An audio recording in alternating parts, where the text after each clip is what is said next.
جن پہ قرضے ہیں نا، جو تنگ دست ہیں، جو روز رکے بھیجتے ہیں دعاؤں کے کہ بڑی پریشانیاں بڑی پریشانیاں، وہ وظیفہ سنیں، وہ وظیفہ سنیں۔ ہمارے زمانے میں وظیفے لینے کا رواج نہیں، تویز لینے کا رواج ہے۔ لینا چاہیے، تویز بری چیز نہیں، اچھی چیز ہے، لیکن زیادہ کام برکت والا کیا ہے؟ اللہ اللہ کرنا۔ ایک تابعی بزرگ، تابعی ہیں، صحابی کے شاگرد ہیں، فرماتے ہیں میں مسجد اقصی میں گیا، فلسطین میں مسجد اقصی میں ایک شخص کو میں نے دیکھا، بڑا نورانی چہرہ اس کا، اور بڑا اس کے وجود کے اندر عجیب سی کشش، خوشبو دور تک پھیلی ہے۔ وہ بندہ نا نماز نہیں پڑھ رہا تھا، سجدہ ہی کرتا جا رہا تھا، ایک سجدہ، دوسرا سجدہ، تیسرا سجدہ، اور سجدہ کرتا تو دیر تک سجدہ کرتا، پھر سجدہ کرتا تو دیر تک۔ کہتے ہیں جب وہ فارغ ہوا تو میں نے گزارش کی، کہتے ہیں جب وہ فارغ ہوئے تو میں نے گزارش کی، میں نے کہا بزرگوں ایک بات پوچھنے کو دل کرتا ہے۔ انہوں نے کہا پوچھو۔ کہنے لگے آپ اتنے سجدے کیوں کرتے ہیں؟ کہتے ہیں میں نے پوچھا تو بزرگوں نے رونا شروع کر دیا، اتنا روئے کہ ہچکی بد گئی۔ پھر میں نے کہا حضور میں نے کوئی غلط بات پوچھ لی، آپ تو پریشان ہو گئے؟ کہنے لگے وہ پھر رونے لگے۔ میں نے پھر کہا حضور آپ، میں نہیں پوچھتا سوال، کرتے پھر رونے لگے۔ 3 دفعہ روئے تو کہنے لگے سنو، میں رسول اللہ کا صحابی ہوں، میں نبی پاک کا، میں نے اپنے حبیب سے سنا ہے کہ جب کوئی بندہ رب کو ایک سجدہ کرتا ہے تو اللہ اس کے گناہ معاف کرتا ہے۔ ایک سجدہ کرتا ہے تو اللہ کیا کرتا ہے؟ بولیے، اللہ گناہ بھی معاف کرتا ہے، رب اسے نیکی بھی عطا کرتا ہے، اور اپنی بارگاہ میں اس کا درجہ بھی بلند فرماتا ہے۔ ایک سجدہ اور 3 فائدے، گناہ بھی معاف ہوئے، نیکی بھی ملی، اور درجہ بھی بلند ہوا۔ کہتے ہیں یہ کیا کہ بزرگ پھر رونے لگے۔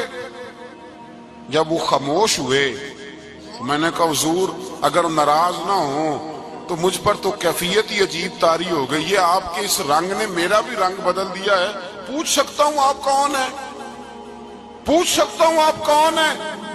کہتے جب میں نے سوال کیا تو انہوں نے پھر آنسو پوچھے، کہنے لگے میں رسول اللہ کا نوکر ابو ذر غفاری ہوں، میں ابو ذر غفاری ہوں، میں اپنی زندگی سجدے میں بتانا چاہتا ہوں، میں وقت اللہ کے حضور سجدہ کر۔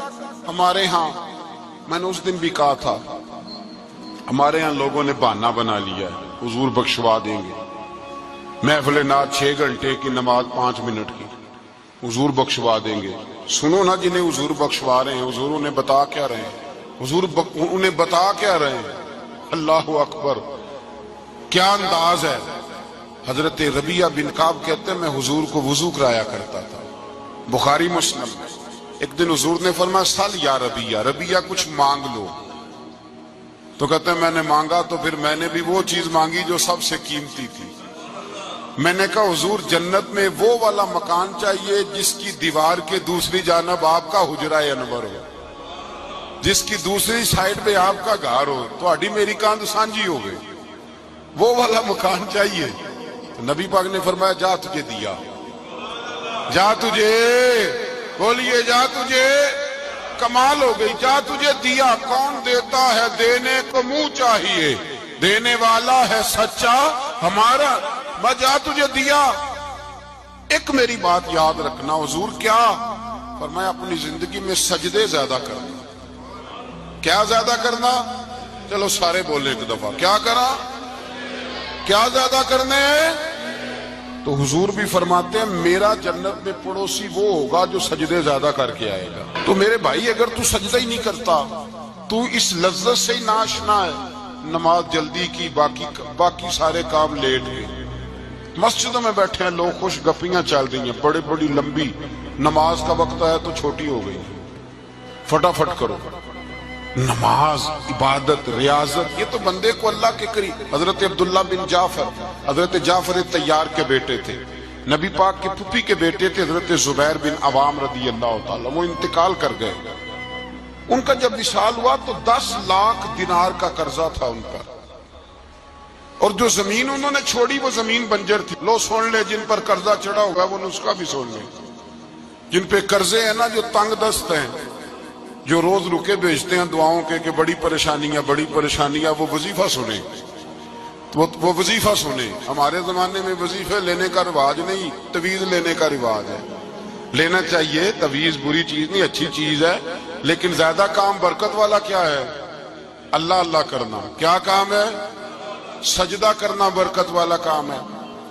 حضرت عبداللہ بن جعفر طیار کہتے ہیں میں نے قرضہ لینا تھا زبیر بن عوام سے، وہ وصال کر گئے. میں ان کے بیٹے کے پاس گیا، عبداللہ بن زبیر کے پاس. میں نے کہا پیسے لینے تھے. کہا بالکل لینے ہیں، میرے ابا جی مجھے وصیت کر کے گئے، لکھ کے گئے کہ یہ پیسے دینے، اور وہ یہ لکھ کے گئے ہیں. میں زندگی بھر کوشش کرتا رہا ہوں، ادا نہیں ہو سکے. بیٹا تیری ذمہ داری ہے میرے قرضے ادا کرنا. عبداللہ بن زبیر رضی اللہ تعالیٰ عنہ کہنے لگے میں انشاءاللہ آپ کی رقم دے دوں گا. تو عبداللہ بن جعفر طیار کہنے لگے بھائی ہم دونوں آپس میں ہیں، کوئی شے نہیں چھوڑ کے گئے آپ کے ابا جی، کوئی چیز نہیں. توجہ ہے میری بات پر؟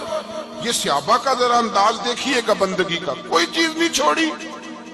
تو حضرت زبیر بن عوام کہنے لگے ایک زمین کا ٹکڑا ہے، وہ بھی بنجر ہے، اس میں بھی کوئی کھیتی نہیں اگتی، سبزہ نہیں ہوتا، بنجر ہے، پانی کوئی نہیں، اور وہ اتنی خشک ریتلی زمین ہے کہ بڑا مشکل کام ہے وہاں سیراب کرنا، بے آباد زمین ہے.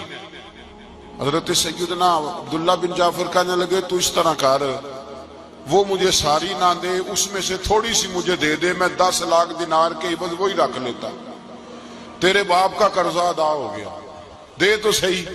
انہوں نے کہا آپ کیا کریں گے، وہ تو کسی کام کی نہیں، چند کوڑیوں کی بھی نہیں. فرمایا مجھے دے دو، میں جانوں اور میرا کام جانے.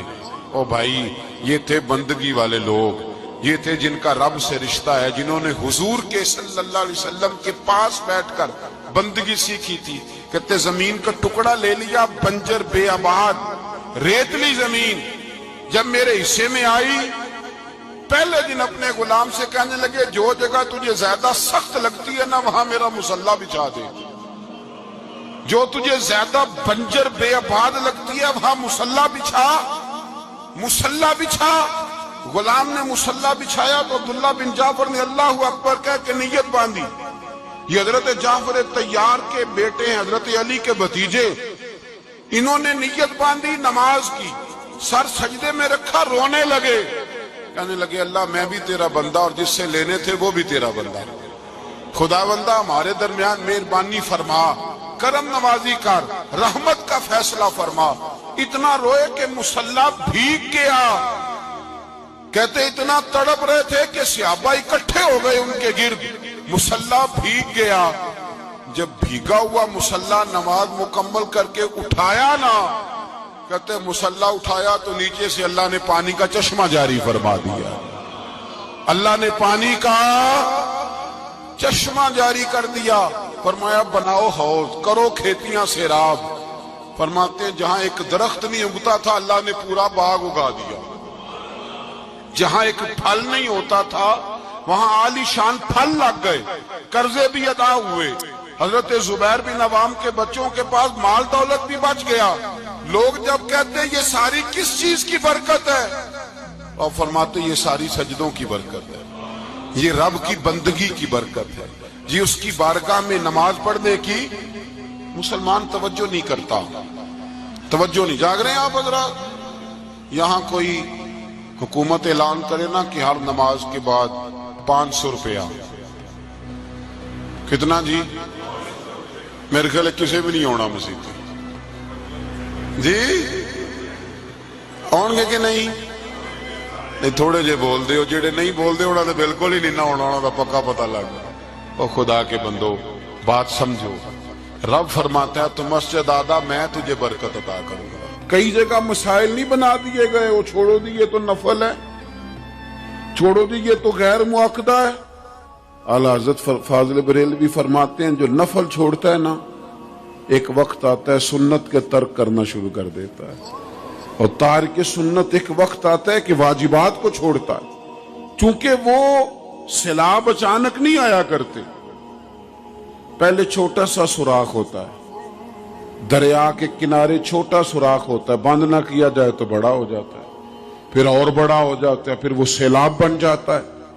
کیا ہوتا ہے کہ جب ہم دیر کرتے ہیں، آپ دیکھ لیں دنیا داری میں لوگ کتنے آگے نکل گئے، کتنے دنیا داری کی جو چیزیں آئیں وہ غالب ہو گئیں.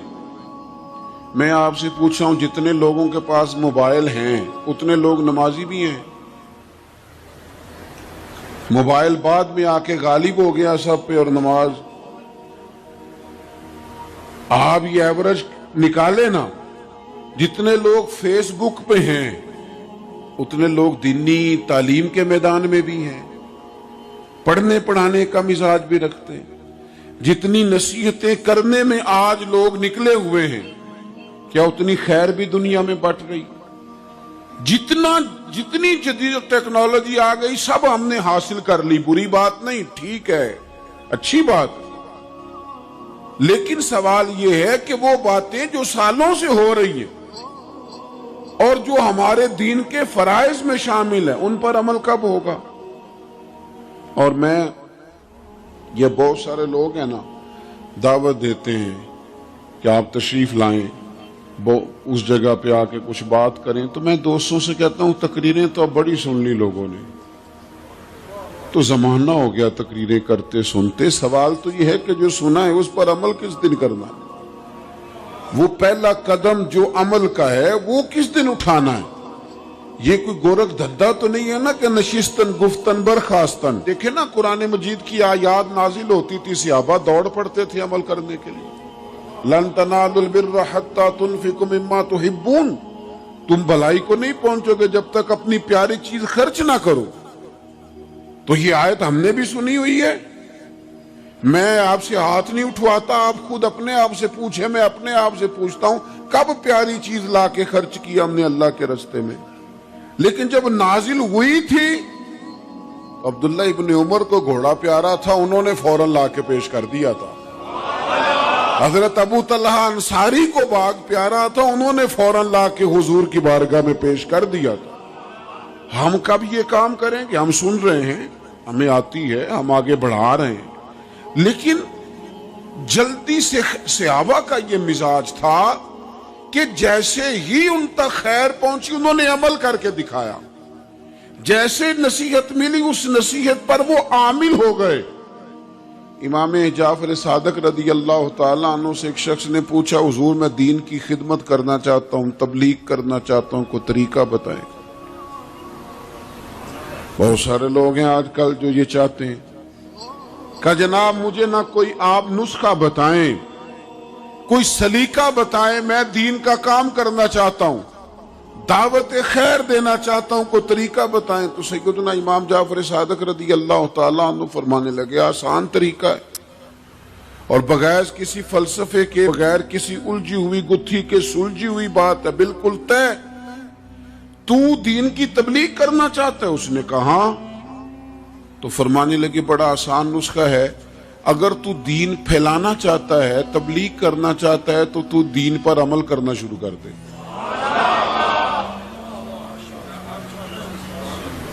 عمل کے بڑے اثرات ہوتے ہیں. عمل، حضرت باجید بستامی فرمایا کرتے تھے، جس نے ہماری خاموشی سے کچھ نہیں سیکھا وہ ہماری تقریر سے کیا سیکھے گا. یہ جو عمل ہوتا ہے یہ اتنی بڑی خاموش تبلیغ ہے، اتنی بڑی. امام جعفر صادق فرمانے لگے تو عمل کر، وہ تیرا عمل کرنا. آپ پڑھیں گھر میں نماز، آپ کے بچوں کو شوق ہو جائے گا. آپ کھولیں گھر میں قرآن مجید، آپ کے بچوں کا دل لگ جائے گا. آپ بیٹھے تسبیح لے کے کہ آج میں نے آدھا گھنٹہ محبوب کی بارگاہ میں درود و سلام عرض کرنا ہے، بچوں کی طبیعت لگ جائے گی. عمل جو ہوتا ہے اس کا فیض بٹتا ہے. نیکی میں آگے بڑھنے کی جد و جہد، کوشش کرنا کہ میں ذرا خیر کے کام میں آگے نکلوں. کیا کہا حضرت عمر نے؟ کبھی ہم سنتے ہیں باتیں، کبھی اس کی گہرائی میں اترو نا.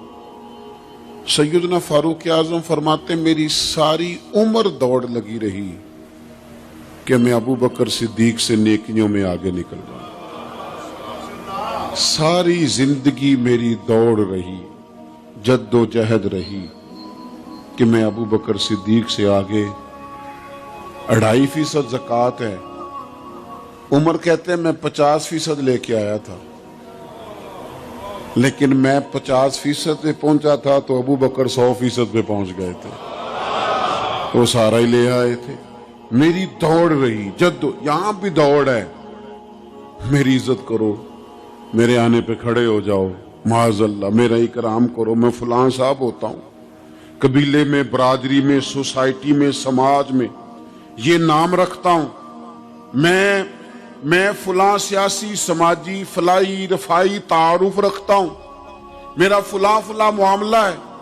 یہ اس مزاج میں دوڑ لگ گئی, اس طبیعت کی دوڑ لگ گئی. مجھے بھی مانا جائے, مجھے بھی گنا جائے, مجھے بھی شمار کیا جائے, میرا بھی نام ہو جائے, مجھے بھی اگلوں میں رکھا جائے, قرب والوں میں میرا بھی تذکرہ کیا جائے.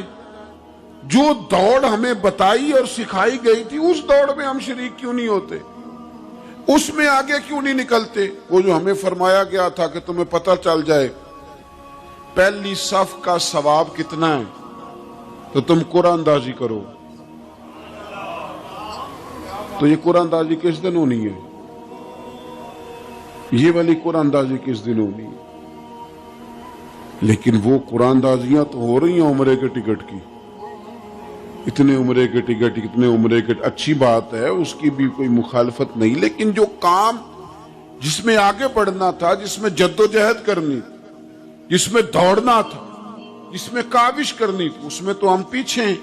زندگی اتنی تیزی سے گزر رہی ہے, آپ یقین کریں پیچھے پلٹ کے دیکھتے ہیں تو پتہ ہی نہیں چلتا کتنے سال بیت گئے.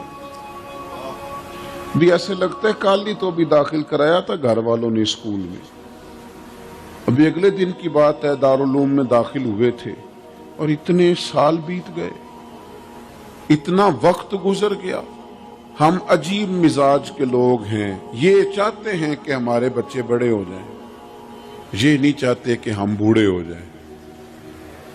دیکھیں اگر بچے بڑے ہوں گے تو لازمی نتیجہ ہے کہ ان کے بڑے, لیکن ہم دونوں باتوں میں اپنا مزاج رکھتے ہیں. بچے بھی بڑے چاہیے ہمیں اور ہم خود بھی اپنے آپ کو بوڑھا تسلیم کرنے کو تیار. ماشاءاللہ جی میرا بیٹا جوان ہو گیا, تو جناب آپ کیا ہو گئے؟ اب آپ بھی تو بتائیں نا, آپ کہاں پہنچ گئے؟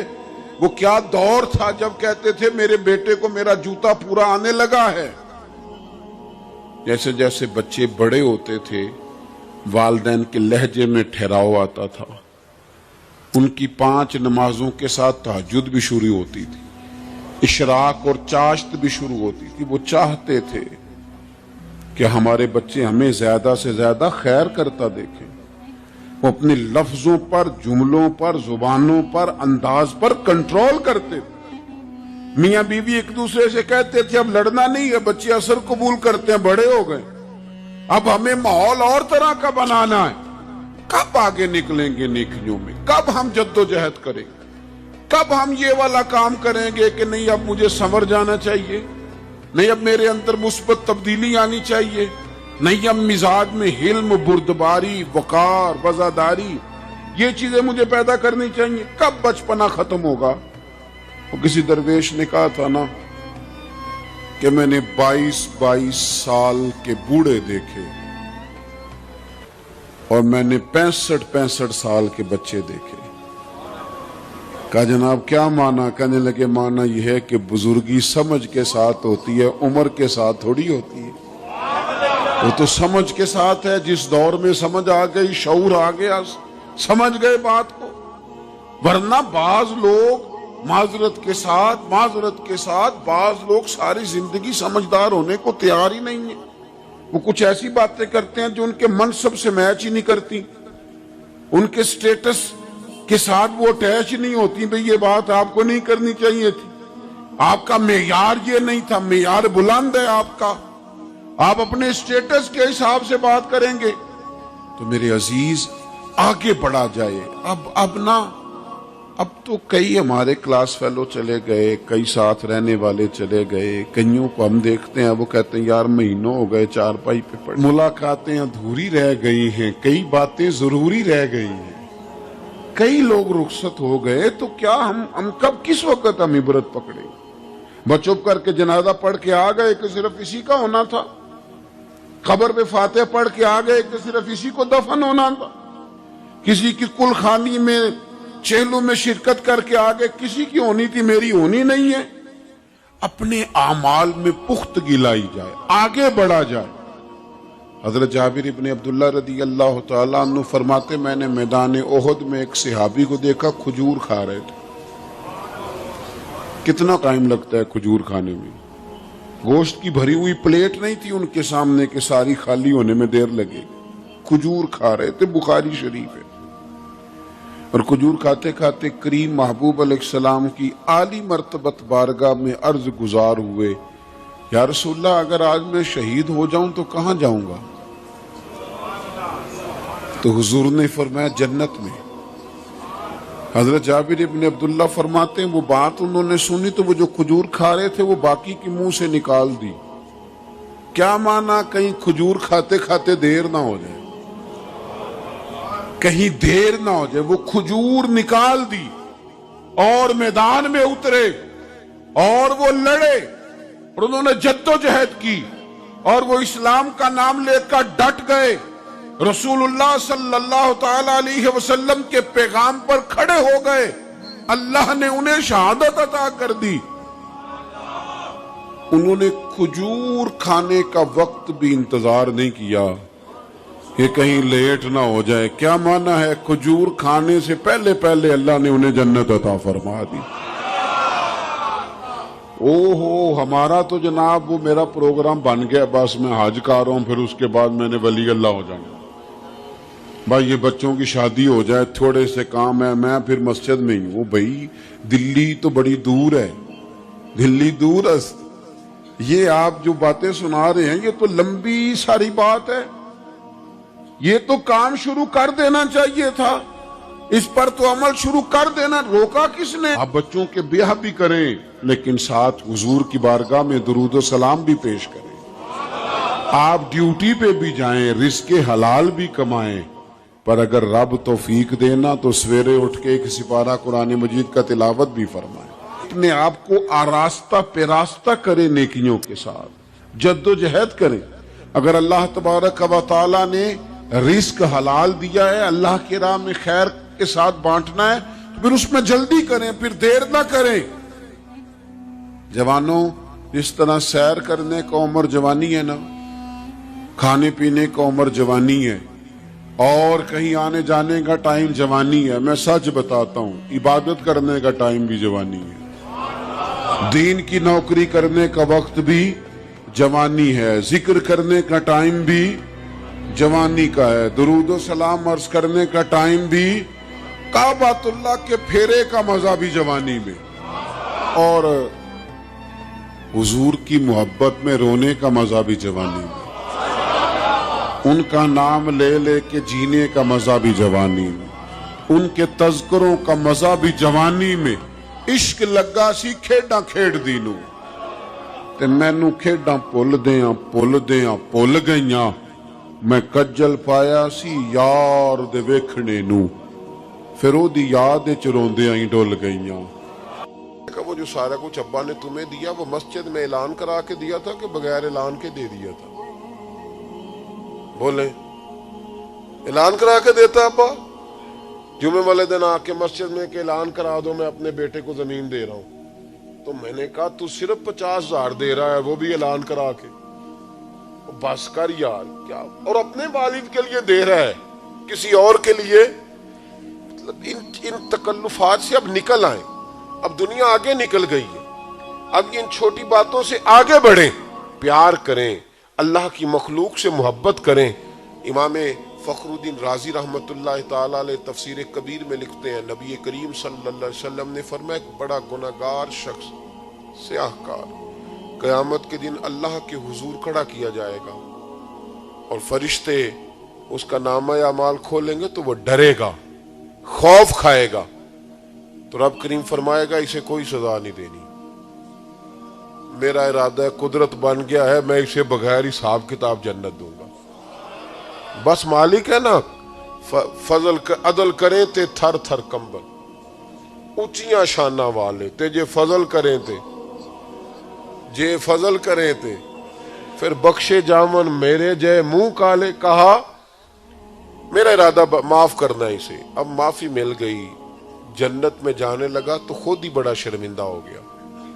بعض لوگ اتنا پیار کرتے ہیں کہ بندہ خود ہی شرمندہ ہو جاتا ہے، شرمندہ ہو کے کہنے لگا مولا مجھے تو اپنے دنوں کا بھی پتہ ہے، راتوں کا بھی۔ کریمہ کوئی ایسی شے نہیں جس سے معافی مل جائے تو مجھے بتا دیا جائے کہ کیا سبب بنا میری بخشش کا۔ تو رب کریم نے فرمایا اپنے گاؤں میں، اپنے شہر میں، اپنے محلے میں ایک دن تو رات کو گزر رہا تھا، تیرے پیر سے ایک روڑا ٹکرایا تھا۔ کوئی بندہ نہیں تھا جو فوٹو کھینچ لیتا تیری اخبار میں دیتا، اب تو فٹافٹ فیس بک پہ آ جاتے ہیں نا۔ تو یہ کوئی نہیں تھا تیرے اشتہار چھاپنے والا، کوئی نہیں تھا نعرے لگانے والا، کوئی تعریف کرنے، کوئی اندھیری رات تھی، اندھیرا تھا، کوئی تھا ہی نہیں، اور اس اندھیرے میں تو نے وہ روڑا اٹھایا اپنے ہاتھ سے، اور پھر تھوڑا تکلف کر کے تو کونے میں گیا اور تو نے اس کو دور پھینکا۔ کیوں پھینکا تھا؟ تیرا تو کوئی نفع نہیں تھا۔ تو بندہ عرض کرتا ہے مالک وہ میرے دل میں خیال آیا کہ میرے گاؤں میں، میرے محلے میں بوڑھے بھی ہیں، بیمار بھی ہیں، عورتیں بھی ہیں، بچے بھی ہیں، اللہ میں نے ان کی خاطر وہ روڑا پھینک دیا۔ میرے محبوب فرمانے لگے رب فرمائے گا تو رات کے اندھیروں میں میرے بندوں کا خیال رکھتا تھا تو میں قیامت کے اندھیروں میں تیرا خیال نہ کروں؟ آج تیرا خیال نہ کروں؟ بس وہ تیری نیکی، شرط یہ ہے کہ اخلاص والی ہو، شرط یہ ہے کہ تصنع سے، بناوٹ سے، ریاکاری سے پاک ہو، شرط یہ ہے کہ اللہ کی رضا کے لیے ہو۔ کہا وہ تیری نیکی اتنی پسند آئی کہ وہ تیرے سارے گناہوں پر سیاہی پھیر کے آج تجھے بغیر حساب کتاب جنت دینے کا ارادہ کر لی۔ لیکن یہاں تو معاملہ یہ ہے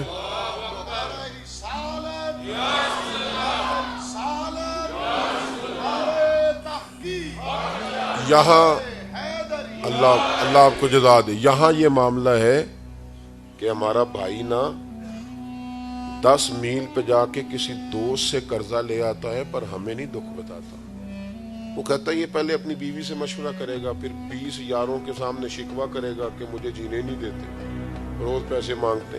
ہمارے اپنے ہمیں تکلیف نہیں بتاتے، ہماری بیوی ہمارے ساتھ اپنے میکے کے دکھ ڈسکس نہیں کرتی۔ وہ کہتی ہے کہ یہ تو کہے گا میں نے پہلے ہی کہا کہ تیرے میکے اچھے نہیں۔ ہاں ہمارے اپنے لوگ نہیں ڈسکس کرتے، اس لیے کہ ہم نے طبیعتوں میں وہ سختی پیدا کی ہے کہ ہم اپنی ذات سے شروع ہوتے ہیں، اپنی ذات پر اختتام ہو جاتا ہے۔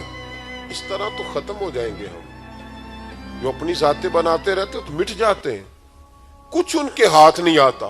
خدا را تھوڑا دائیں بائیں بھی دیکھیں، حضرت امام فخر الدین رازی کی میں نے مثال دی نا ان کی کتاب سے، تو امام رازی کے لیے حضرت ابو علی رباطی ایک بزرگ گزرے، وہ امام صاحب کے زمانے میں تھے، ان کے ساتھ رہتے تھے۔ ہمارے زمانے میں تو اللہ تعالیٰ معاف کرے بڑا مشکل ہے نا، ایک شعبے کا بندہ دوسرے شعبے کی تعریف کرے یا اس کے لیے دعا کرے، یہ تو ممکن ہی نہیں ہوتا، بلکہ ہمیں کوئی نہ کوئی نقص نظر آ ہی جاتا ہے، کہتے ہیں ہنستا نہیں صحیح باقی تو ٹھیک ہے سارا ہی، کوئی نہ کوئی شے بہرحال ہمیں مل ہی جاتی ہے، کوئی نہ کوئی جو آدمی جو چیز تلاش کرنا چاہتا ہے اسے وہ چیز مل جاتی ہے، جب ارادہ جو تھا اس کا۔ ابو علی رباطی رحمت اللہ علیہ ہر نماز میں امام راضی کے لیے دعا مانگتے، توجہ ہے میری بات پر؟ امام فخر الدین رازی بڑے سارے آدمی ہیں، مفسرین میں بھی آپ کا نام ہے، صوفیاء میں بھی بڑا نام ہے۔ حضرت نجم الدین کبریٰ رحمت اللہ علیہ سے باقاعدہ سلوک کی تربیت لی، باقاعدہ، اب تو باقاعدہ سلوک کی تربیت ہی نہیں ہے نا بہت ساری جگہوں، باقاعدہ تربیت یافتہ صوفی تھے۔ تو ان کے زمانے کے ایک دوسرے عالم، وہ بھی بڑے عالم تھے، حدیث کے بڑے استاذ تھے، وہ ان کے لیے ہر نماز میں دعا کراتے۔ تو ان کے شاگردوں نے ایک دن کہا کہ استاد جی، نہ وہ آپ کے استاد ہیں نہ آپ کے مرشد ہیں، پر ہر نماز میں ان کے لیے دعا کراتے ہیں۔ آپ فرمانے لگے یار وہ جتنا بڑا مفسر ہے نا اتنا ہی بڑا انسان بھی ہے، اس کا نا اخلاقی قد بھی بڑا اونچا ہے۔ کہا وہ کس طرح بتائیں تو صحیح؟ فرمانے لگے نہ میرے استاد ہیں نہ میرے مرشد ہیں، پر میں نے ان کے ساتھ ایک حج کیا، میں نے ان کے ساتھ ایک میں ان کے ساتھ ایک، میاں صاحب فرمایا کرتے تھے نیویاں نال تے نبھ جاندی ہے جے کر دلوں نبھائیے، پر اچیاں نال نہ نبے محمد جے کسرا نہ کھائیے۔ ایک حج کیا میں نے ان کے ساتھ، اس لیے مجھے پتا ہے کہا جناب بتائیں. فرمانے لگے ہم اپنے شہر سے نا 4-5 لوگ گئے تھے حج کرنے, اور کو بتایا ہم تو یہاں بس میں بھی چڑھتے ہیں تو دیکھتے ہیں سیٹ اچھی کون سی ہے, پہلا بس تے سواری تے سیٹ ملو, بھاگ کے دیکھو کون سی مناسب ہے, اپنے قبضے میں کرو, جو باقی رہ جائے گی باقی دنیا جانے. وہ لوگ یوں نہیں کرتے. کہنے لگے کہ حج میں ہم ساتھ تھے, 4-5 لوگ تھے, تو امام فخر الدین رازی فرمانے لگے میں بھی تھا, باقی لوگ بھی تھے. سنیں جی تھوڑی دیر, میں نے بڑی جلدی بات ختم کر دینی. کہنے لگے کہ فرمانے لگے امام راضی کہ میں تمہیں ایک شرعی مسئلہ نہ بتاؤں. توجہ کریں جی میری بات پہ. ایک شرعی مسئلہ. تو ہم نے کہا حضور بتلائیے. تو فرمانے لگے حضور علیہ السلام کا طریقہ تھا جب 3 یا 3 سے زیادہ لوگ سفر کرتے تھے تو حضور ایک کو امیر مقرر کرتے تھے. وہ بحث ختم ہو جاتی ہے کہ بریک کہاں لگانی ہے, کھانا کیا ہے, سونا کہاں ہے, نماز کہاں پڑھنی ہے, پھر امیر کی اطاعت ہوتی رہتی ہے. ایک کو امیر نہ بنا لیں. تو کہتے ہیں کہ میرے دل میں یہ خیال آیا کہ حضرت صاحب امیر بننا چاہتے ہیں. آ جاتا ہے نا خیال فٹافٹ ہی. بڑا مشکل ہوتا ہے کوئی بات کرنا. مجھے ایک دفعہ ایک دستار فضیلت کے جلسے میں جانا تھا, تو مجھے وہ کہنے لگے آپ نے علماء کے فضائل بیان کرنے ہیں. تو میں نے کہا یہ بڑا مشکل کام, اس لیے کہ مجھے بھی لوگ چھوٹا موٹا مولوی سمجھتے ہیں. یہ میں مسئلے بیان کروں گا تو اپنے دل کو کیسے سمجھاؤں گا کہ کسی اور کی بات ہو رہی, تو بار بار میرے اندر سے آواز آئے گی کہ تیری بات ہی ہو رہی, اور لوگ بھی سمجھیں گے آج اپنی عظمت ہی بیان کر رہا ہے. تو یہ مشکل مرحلہ ہے. امام راضی نے جب کہا نا, امام راضی رحمت اللہ تعالی نے جب کہا نا کہ ایک کو امیر بنا لیتے ہیں, ٹھیک ہے جی, بزرگوں نے ڈانٹ دیا تو بچوں نے سہ لیا, ختم ہو گئی بات. اب توجہ کریں آپ میری بات پہ. یہ عشاء تک جلسہ تھا, کچھ مجھے بھی تھوڑی مجبوری تھی, میں لیٹ آیا اور مجھے آگے بھی پہنچنا ہے, ان سنگیوں سے بھی تھوڑا سا وعدہ تھا, وہاں بھی جانا ہے. تو میرا خیال ہے اس کو مینٹین کرنے میں نہ سارا ٹائم لگ جائے, اس لیے آپ تھوڑی توجہ کریں, میں تو بات سمیٹنے کی طرف چل رہا ہوں. فرماتے ہیں کہ ہم نے ان سے کہا کہ حضور آپ ہی امیر بن گئے سفر کے. تو کہتے ہیں امام راضی امیر بن گئے. توجہ ہے میری بات پر. بزرگ بھی تھے, عالم بھی تھے. میں کبھی کبھی محسوس کرتا ہوں کہ ہم جو مذہبی لوگ ہوتے ہیں ہمیں بھی اپنا کام نہ کرنے کی عادت پڑ جاتی ہے. جوتے بھی کوئی اور اٹھاتا ہے, عادت سی ہو جاتی ہے, مشکل ہوتا ہے. پھر بہت سارے مقامات پر مشکل محسوس ہوتی ہے جب عادت نہیں رہتی. پیار کرتے ہیں, محبت کرتے ہیں, شاگرد محبت کرتے ہیں, وہ اپنے انداز میں ٹھیک ہوتے ہیں, لیکن کئی دفعہ دشواری ہو جاتی ہے. پھر انسان مشکل سے اپنی چیزوں کا نہیں پتا ہوتا کہاں پڑی ہوئی ہے, مشکلات میں آ جاتا. حضرت عالم بھی تھے, صوفی بھی تھے, مفسر بھی تھے, زمانہ جانتا تھا, لیکن جب حج کے امیر بنے نا, حضرت بولی رباطی فرماتے ہمارے سارے کام ہمارے امیر نے کرنے شروع کر دیے. ایک بیگ اس گلے میں, دوسرا ایک اس گلے میں, تیسرا سر پہ رکھ لیا, حضور ہمیں دے دیں. فرمانے لگے چپ کرو, میں کام نہیں بانٹ رہا, میں تمہارا امیر ہوں, جو کہوں گا تمہیں سننا پڑے گا. آپ فرماتے ہیں سارا کھانا وہ بناتے, ہمیں وہ اٹھاتے, وضو کے لیے پانی لاتے. فرماتے ہیں ایک دن رات کو تیز بارش تھی, سردی تھی, تو امام فخر الدین رازی کے بیگ سے 4 چادریں نکلی. تو امام صاحب نے نا کہیں سے لکڑیاں وہ لے کے آئے, پتا تھا کہ رات بارش ہے اور ہوا بہت تیز چل رہی تھی. بارش تو رک گئی, ہوا نہیں رک پا رہی, تو کہتے ہیں 4 کونوں میں لکڑیاں لگائیں اور پھر 4 چادریں انہوں نے باندھ کے اس طرح کا سائبان بنایا کہ اندر ہوا نہ آئے. پھر ہمارے لیے بستر بنایا, اور کہتے ہیں ایک چادر باندھنے کو جگہ نہ ملی تو امام صاحب ساری رات وہ چادر پکڑ کے کھڑے رہے. فرماتے ہیں جب آدھی رات گزری تو ہمارے تو آنسو ہی نکل گئے. میں اٹھ کے قدموں میں بیٹھا, میں نے کہا یار تو میرے شہر میں رہتا تھا, میرے قریب بستا تھا, پر تو اتنا بڑا شخص تھا یہ مجھے خبر نہیں تھی, تو اتنا بڑا آدمی تھا یہ پتہ نہیں تھا. امام فخر الدین رازی فرماتے ہیں میں رو پڑا اور میں نے ہاتھ باندھ کے کہا حضور بس کریں, کلیجہ پھٹ جائے گا, برداشت نہیں ہوتا.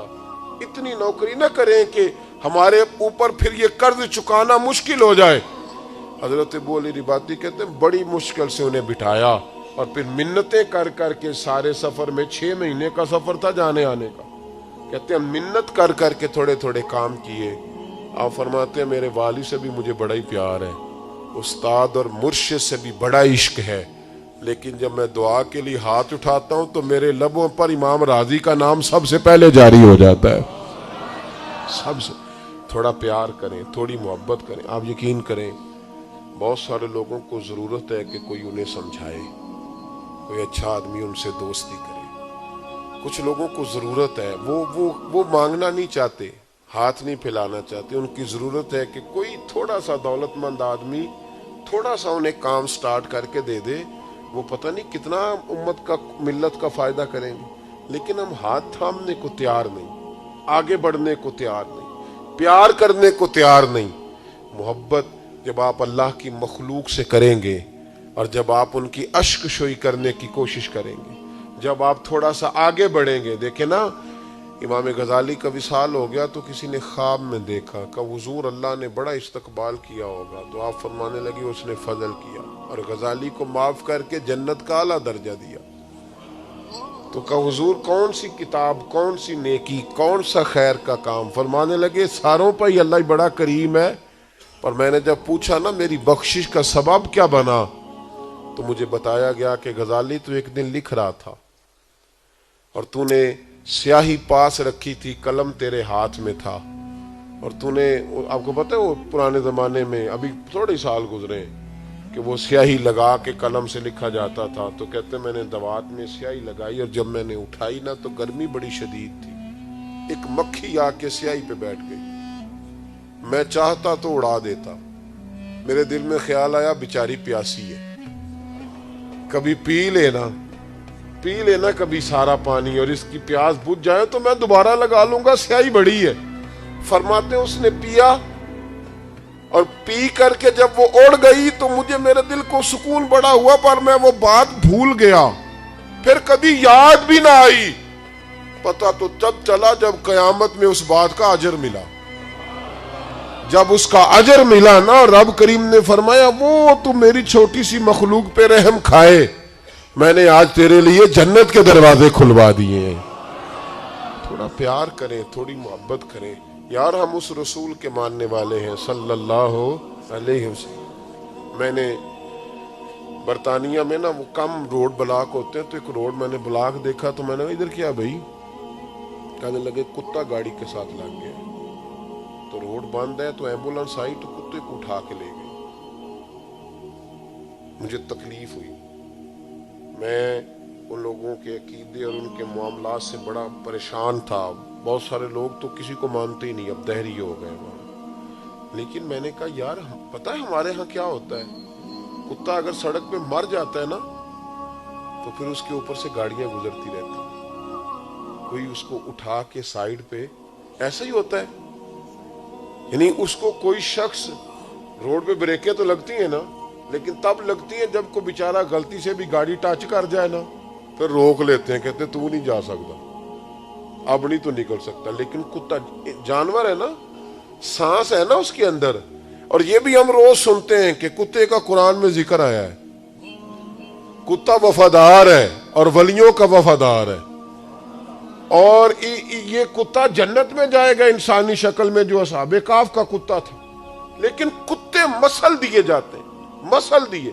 میری تو الحمدللہ یہ عادت رہی اس سے پہلے بھی کہ اگر کہیں کوئی ایسا معاملہ ہو جاتا نا تو میں کہتا یار روکو ذرا تھوڑی دیر کے لیے, کم از کم آپ کسی لکڑی سے پکڑ کے اس کو سائیڈ پہ ہی پھینک دیں, سائیڈ پہ. لیکن ہمارا تو حشر یہ ہے کہ سڑک پہ انسان کا ایکسیڈنٹ ہو جائے تو لوگ قریب نہیں جاتے, کہتے پولیس کیس ہے جی. ہاں لوگ اٹھاتے نہیں, کہتے ہیں وہ سارے سوالوں کے جواب میں ہی دوں گا. تو یار اگر بن بھی جائے پولیس کیس, اگر تھوڑی دیر کے لیے پولیس تنگ کر بھی لے تو کیا ہوا, رب کریم کی مخلوق کی خدمت سے زیادہ سخت معاملہ تو نہیں. کوئی عرض نہیں کر بھی لے تو نیکی کرنے کے لیے کچھ نہ کچھ دشواری دیکھنی پڑتی ہے. حضرت علی المرتضی شیر خدا رضی اللہ تعالیٰ عنہ فرماتے جب ہم فتح مکہ کے لیے اندر داخل ہو رہے تھے نا, مکے کے اندر داخل ہو رہے تھے, فتح مکہ کا موقع تھا, تو فرماتے آگے آگے نبی پاک صلی اللہ علیہ وسلم تھے, تو سامنے نا ایک کتیا اپنے بچوں کو, یہ مسند امام احمد میں موجود ہے, ایک کتیا اپنے بچوں کو دودھ پلا رہی تھی, کتیا بچوں کو دودھ پلا رہی تھی. تو فرماتے ہیں حضور نے اشارہ کیا تو قافلہ رک گیا, اور پھر نبی کریم صلی اللہ علیہ وسلم نے قافلے والوں کو کہا کہ ذرا اوپر سے ہو کے آؤ. اور پھر 2 صحابہ کی ڈیوٹی لگائی، فرمایا یہاں کھڑے ہو جاؤ، جب تک یہ کتیا بچوں کو دودھ پلاتی ہے کوئی آدمی یہاں سے گزرے نہ، اس لیے کہ ان بچوں کو تکلیف ہوگی، انہیں تکلیف ہوگی، یہ یہاں سے کوئی گھوڑا گزرے گا تو انہیں دودھ چھوڑنا پڑے گا، تھوڑا تھوڑا تو بھی خیال کر، تو بھی تھوڑا، جب تو تانا دے رہا ہوتا ہے نا بہو کو اس کے باپ کا تو سوچ اسے تکلیف ہوگی، جب تو داماد کو تانا دے رہا ہوتا ہے نا کہ مجھے پتہ ہے تیرے سارے خاندان کا، تو پھر ذرا سوچ کہ اسے تکلیف ہوگی، اور جب تو مسجد کے امام کو مصلی پہ کھڑے طنز کر رہا ہوتا ہے، طنز، یہ کچھ پریشانیاں بنی تو لوگوں نے طنز کیا، چنگا ہے مولوی دے دوالے کام ہویا، یہ طنز کیا، اللہ سے ڈر نہیں آتا؟ کتنے کتنے لوگ گرفتار ہوئے، گرفتار ہونا اور قید میں جانا کوئی مطلب، لیکن اس کو طنزیہ بنا لینا، پھبتیاں کسنا، یہ کام کرنا، یہ درست نہیں ہے۔ تھوڑا تھوڑا خیال فرمایا کریں، چیزوں کو دیکھا کریں، ہمارے معاملات بڑے عجیب ہوتے جا رہے ہیں، ہم کسی